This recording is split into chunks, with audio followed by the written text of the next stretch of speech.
hasn't been entirely wasteful. What's up with the two of you guys? It's been a while since we talked. Hi man. Hey, how's it going? You Hey, texted me about a paper recently, or talk, I don't know, Nathan Seiberg or something. yeah. I was like listening to this talk by Nathan Seiberg. I think he gave it in Strings last year, something like that. A very interesting Where? talk. Strings. So the Strings conference that they have. So every No, year, no. Where was it? I I think it know was what in strings. Brussels, Belgium, something like. Ah, right. Oh, we also had this national strings conference at ISER. I think was it last year So or was it last year? I think before that. So there is this Indian strings community and there is a international strings community. So Yeah. apparently, so I saw this like thing somewhere on the internet. Apparently, India has a very large community of string theorists. Yes, TIFR is teaming with them. Where is Santosh? Is the dude even on Yeah, the? yeah. I'm here, guys. Hello. Okay. Yes, so Santosh is invisible as always in all conversations. His role is primarily to contribute to humor. I think he heard strings and he zoned out. Um, Yeah, anyway, so what was this talk about? yeah, so Santosh, I don't think you need to be quite afraid of this because this talk was just on quantum field theories. It was not on hard Okay. theory. But yeah, so in that talk, I think Cyborg was talking about whether we actually know uh, about like everything about quantum field theory or not. So the one thing that was troubling him the most was the fact that till now we don't have a very good mathematical formulation of quantum field theories. So Uh-huh. I think he started. So he has this idea that maybe the fact that we still have these things like ADS-CFT dualities and all these dualities, surprising dualities, string theory, gauge gravity dualities. So he thinks Mm-hmm. that it's maybe the thing is that we still don't have a very good formulation of quantum field theories, and if sometime in the future, if we have a theory that from which quantum field theory is like it comes out of that theory or something like that, somewhere when we have a Mm-hmm. very good mathematical formulation of that the quantum field theories, maybe these things that appear as dualities might be like apparently obvious in that formalism. For Acha. example, if you look at this electromagnetic theory, Maxwell's equations in Mm-hmm. covariant formalism, say. So like this electric and magnetic duality is not very surprising to us, right? Uh-huh. But still there are these dualities in physics.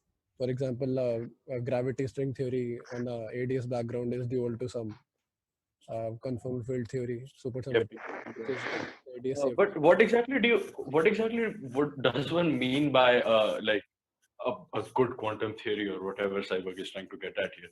I mean, so for one, at least in the Wilsonian picture, there is no such thing as a quantum theory. I mean, when we usually start defining a theory, we start by defining a Lagrangian or whatever, and we know for a fact that it's not something unique. Like the Lagrangian, you can keep adding more and more like irrelevant or relevant operators as you flow with the energy field. So Right. it's not like you have a theory to begin with. So what does one mean by a good quantum field theory or a more precise quantum field theory? Right. So so this is actually a very good question. So like I think Cyborg answered this very in a very elegant manner. So the second part of your question that we can always keep on adding irrelevant operators and uh, at high energy, like we hope that at high energies they'll contribute. And so like instead of having a particular quantum field theory, so this particular approach, this is called the effective field approach, effective field Mhm. theory, this Yes. our current formalism of quantum field theory. Yes. So Yes. Uh-huh. what Cyborg believes is that suppose there is this new formalism in which we have all these quantum field theories like so what he believes is that right now whatever quantum field theories that we have are maybe the just the tip of the iceberg of all the set of quantum field theories that we have. So one thing, so he doesn't know what all those quantum field theories might be, but what he proposes is that we can in some sense start classifying how these theories. Mm-hmm. So one way of classifying these theories is by how you interpolate between these two. Say you have two different theories. So how Mm-hmm. can you say that do these belong to the same classification or not? So one way is if you can find some interpolating link between these two theories, then maybe they belong in the same classification. And this interpolating thing is your RG flow. So suppose you have two different theories at high energy. So at very high energy scales, you have two different theories, which means that they have different set of irrelevant operators at their higher energy scales. But as you flow along your energy scale to large distances, you will find that both of these theories go up to the same theory at long distances. So this renormalization group flow is the interpolating link between these two theories. So what he proposes is that maybe we can do some kind of deformation on the first theory, a deformation in the sense that we can add some kind of irrelevant operators such that we can go between these two theories even in the high energy limit. And if such a deformation exists, then it will just show that these two theories belong to the same classification group. And the other kind of interpolating link that we can have is that one theory flows to the other one, the effective field approach that we have. So yeah, I mean, so this idea that Saibak gave in that talk was essentially like, it was just like in some sense a future directions kind of thing, that he's thinking about these quantum field theories and whether we actually know everything about the theories or not, because like as we know, we don't know a lot of stuff about our physical theory. So maybe he thinks that if we have all these ideas, then maybe we'll be able to So basically, he is constructing equivalence class, or he claims that there will be equivalence classes of theories that reduce to the same IR limit or something like that. so And these will be that's one classification. The other one and is the that other is you can actually effective flow field. between these two theories. That is the more But direct again, classification. but no, but my point of contention is just that if you can flow from a theory to the other theory, then they're the same theory. Yeah, so The that same. is the so the second one is But that's the point. Okay. the current view, that we flow from one theory Yeah. to the other, the current effective field approach. Yes. But what he Yes, proposes, the Wilson. maybe you could have a set of different theories that flow to the same theory in IR, but how so Have different irrelevant operators in the UV. right, and so the only one that will show whether these two theories are interpolated, like they are connected to each other or not, is that if you can show if there is a deformation to that you can do to your theory, such that you get the second theory from your first, even in the high energy limit. So like there is some kind of a subtle point here that both of these theories should flow to the same theory in the IR, and also they should have the same set of 't Hooft anomalies. Some kind of What are 't Hooft anomalies? But isn't this precisely the statement of 't Hooft anomaly matching? Like, yeah, so this is the anomaly matching condition that your Yes. IR and UV anomaly should match. But then this is just your Wilsonian picture. I don't see what's new here. No, so the point is that you have two different theories in your high energy limit, such that both of these theories flow to the same theory in IR, and both of these theories have the same 't Hooft anomalies. Chetan, let me stop Still you there there. are two Sorry. different theories. Yeah, sure. Yes, Chetan, what is a 't Hooft anomaly? Can you just explain in short? Okay. Difficult question. Maybe we'll talk about this when we talk about anomalies. Okay. Yes. Yeah, it's going to be a little involved. It's basically, it's technical. The thing is, and you, yeah, I don't think people in condensed matter would probably use things like this. I mean, So maybe. Santosh was recently Santosh actually asked me a question very similar to whatever you were, I mean, on the same lines as this discussion we were having right now. He asked me if the beta function can have loops. Do you remember, Santosh? Yeah. Yes, I do. What exactly led you to that question? Like, why did you? I mean, I answered it, and we'll go over it again. But what were you thinking when you had the question? Did you? Wait a minute. Let me just recall. I was just looking at theories that I was beta function having a loop. No, beta function. The trajectory. The trajectory. Trajectory. Your. So what I was actually thinking of was, like right now what I'm studying is basically on the bulk boundary correspondence and things like that. And so one of the simplest ways we understood that is by charge pumping.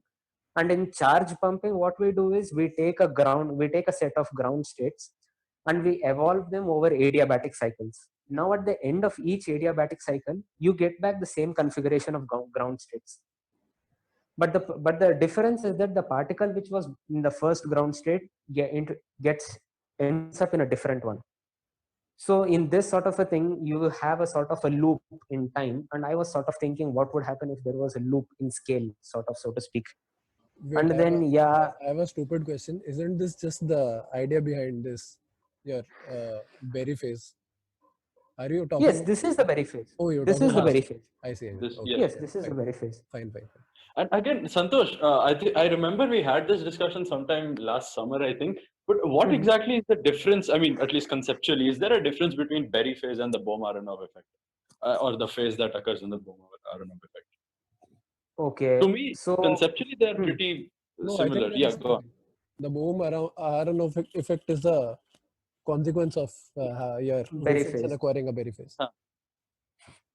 So basically, the Bohm-Aharonov effect simply is this surprising observation that an electron can have visible, is sort of having a global coupling to a magnetic field, even though it never travels through that region. The key point is that, again, like Chetan said, it is exactly the concept of the Berry phase. The Berry phase arises, the Berry phase is a geometrical phase that is probably familiar to all of us by now. And so that's why it's a global sort of a thing, that as long as I just carry a vector in a Hilbert space in a loop, I'll end up with effects like this. The Bohm-Aharonov effect is simply one such example. Right. So they're both just like topological quantities. It's just an Yes, example. they are topological Right. quantities. Mhm. Yeah. Oh, so Amartya, yeah, building up to like the first question that you had, what was that? I think it was something to do with Lagrangian, if I'm not very wrong. Yes, I said that when you write down a theory, you basically mean that you're writing down a Lagrangian, and there is no unique way to write down a Lagrangian because you can keep adding terms as Yeah, you so go. one of the main points that Cyborg gave in that talk was that we know that there are theories where we don't have explicit Lagrangian descriptions. So we know that there exist a lot of theories where we just don't have a Lagrangian description for that theory. And so if we have theories like that, then this Wilsonian picture, it just disappears. Because then this is a very vague statement that you can interpolate between two different theories, get rid of irrelevant operators and all. So, but can you think of an example of the top of your head of a theory where, or at least a well-known example of a... I know one theory which is called n equal to 2, 0 superconformal theory in 2 equal to 6. I see. I have no idea what that thing is. Nothing, no idea. Like it's a apparently very complicated theory. I see. No, I've not seen this theory. It's n equal to 2, 0 superconformal theory in D equal to 6. Yeah, in D equal to 6.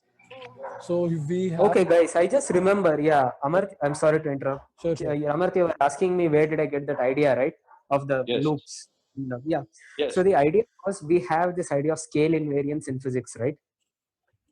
Now, like, okay, let us consider a simpler example, translational symmetry. Translational symmetry, when it is broken, it just becomes a discrete translational symmetry. I was thinking if we could do the same thing to scale invariance. Instead of making a system scale invariant, we can make a weaker condition a scale periodicity. Now, can we think of any physical systems which satisfy this criterion, or any inputs from you? Wait, I have a very stupid question again. But what would you mean by scale periodicity? Because like scaling in some sense means that if you... So essentially if I have a lattice and if I have a scale invariance, it just means that I can go to the continuum limit. Because I can scale a lattice a lot. So no, but Chetan, you're talking of global rigid scale transformations. I think Santosh has local wild transformations. Basically, No, I have global transformations, but what if the thing is this? The theory looks the same under, okay, like x goes to 2x, but it is not invariant under x goes to 0.5x or 1.5x. Can I have such a theory? Like x goes to integer times x is invariant, but then any non-integer quantity. But I can take this integer to a very large number and then it will just become a regular, like continuous lattice, right? Yes. It will become... Yes. If I take it to a very large number. So no, but moreover, I'm not sure what you mean by Like x goes to 2x being a symmetry and x goes to 0.5x not being a symmetry. Yeah. You're saying, so x, let's consider an abstract. Let's consider x goes to lambda x or something, right? Yeah. Now I'm saying that the theory is invariant only for lambda is within an integer. It is not invariant for lambda within real numbers.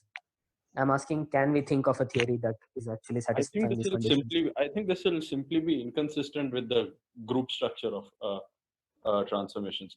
Because okay, so let's see. How does this transformation actually affect fields, for example?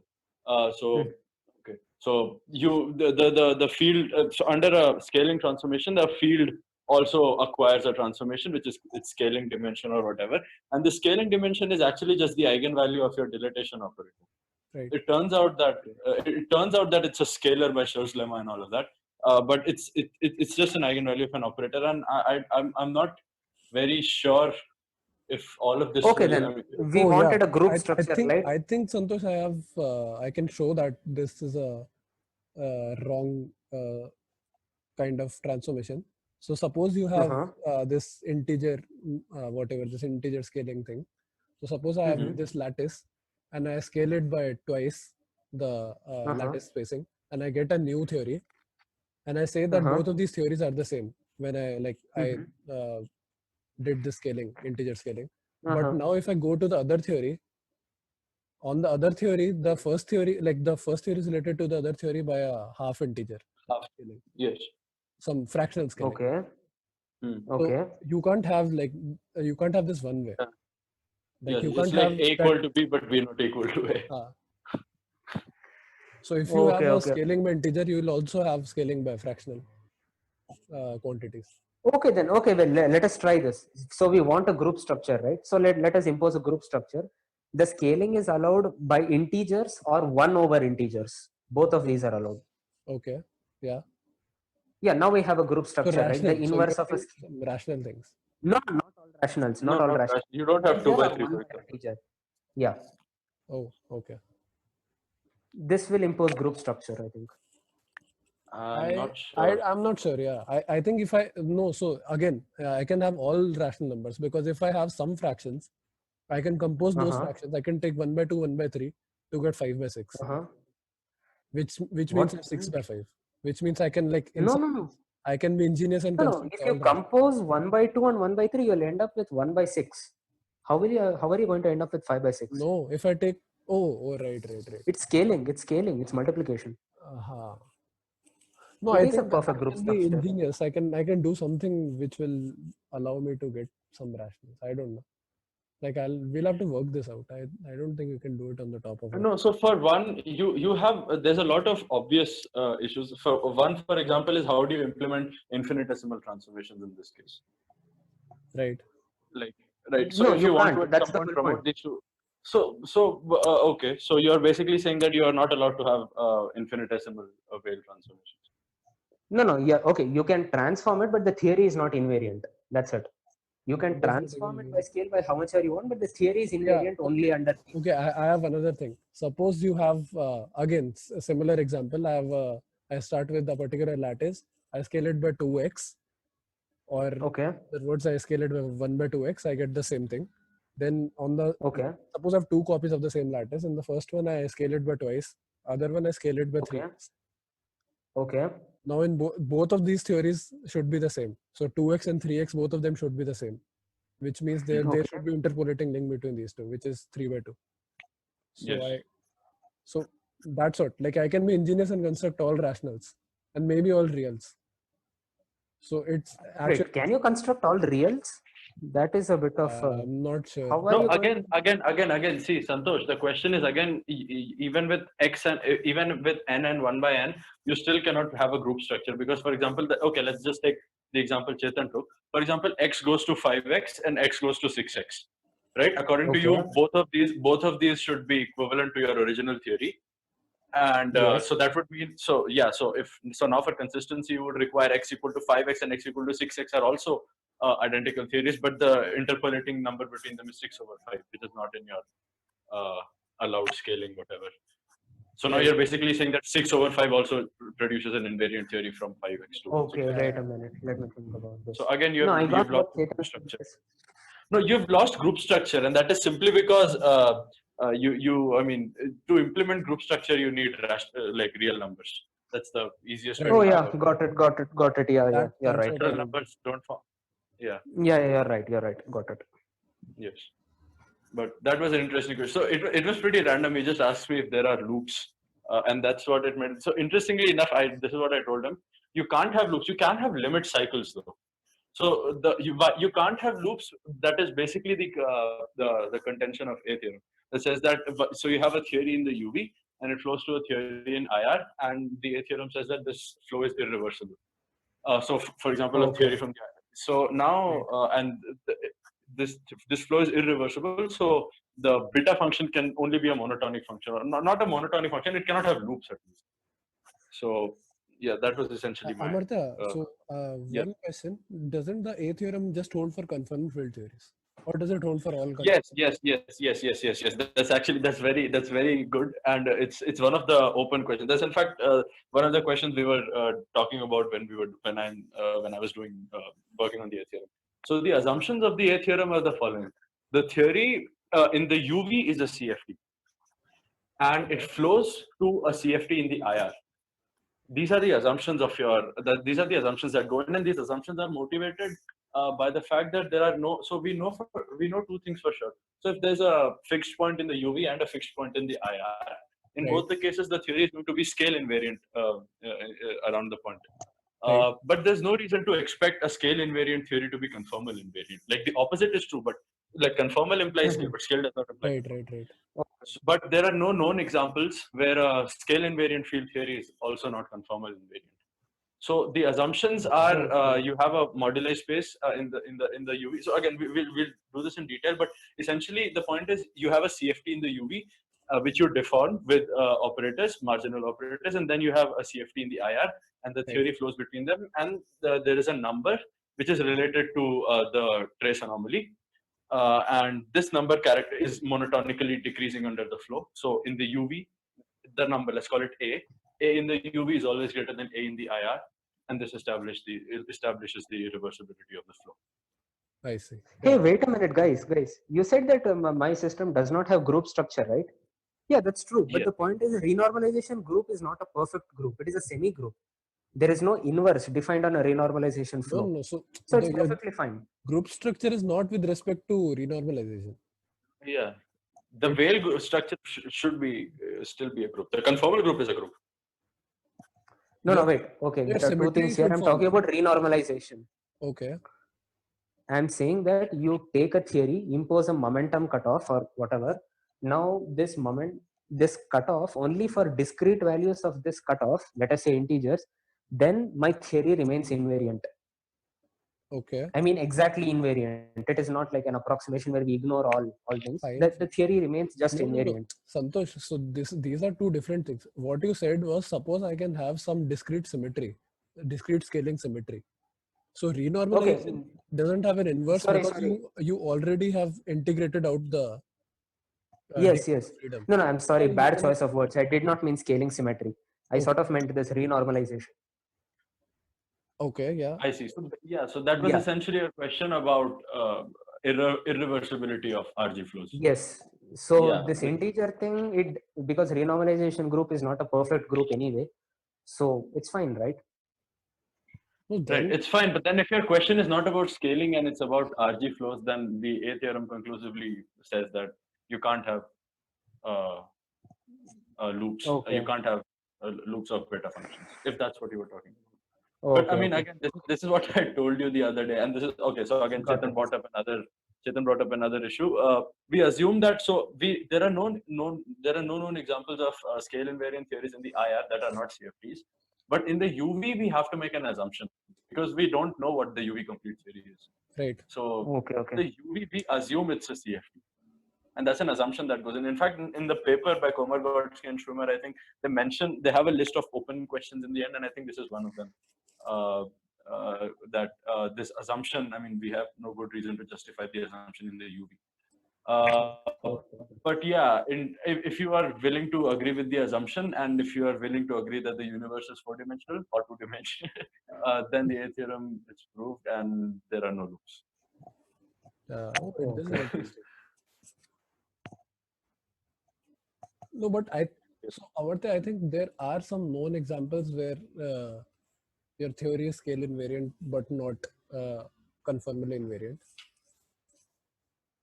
At a fixed point? I No, don't not at a think fixed so. point. Yeah, not at a fixed point, Yeah. but in general. So I think one thing that I've seen is that in 2 dimensions, if your theory is scale invariant, it's always conformally invariant. You can show that it is invariant under the entire conformal group. Yes. But like there, you can like cook up some very complicated, weird looking theory.